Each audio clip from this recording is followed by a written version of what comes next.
দেবেন, কৃষ্ণ সেবায় লেগে যাবেন।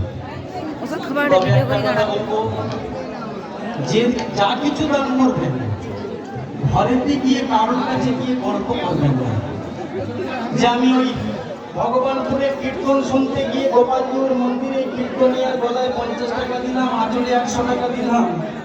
কি হবে বলুন তো? আপন ভজন কথা না কহিবে যথা। দান করতে হবে, এমন ভাবে দান করছে কিন্তু আমার হৃদয় জানে না, তারপরে দান সাফল্য। আর যে যা দান করবেন সঙ্গে কিন্তু একটা করে 50 টাকা দেবেন, 16 আনা। ওই 16 আনা দিলে কি হবে? যাই দেবেন সব বাদ দেবে, 16 আনা কিন্তু শেষের দিকে সঙ্গে যাবে। হরিবল হরিবল, আপনাদের চরণে নিবেদন। যাওয়ার সময় শেষের সময় কয়েকটা ভজন একদম শেষ করবো। আপনারা অগণিত ভক্তদের এসেছেন, সত্যি খুব ভালো লাগছে। এখানে অভিরাম বাবুর এটাই আমার বহুত সৌভাগ্য।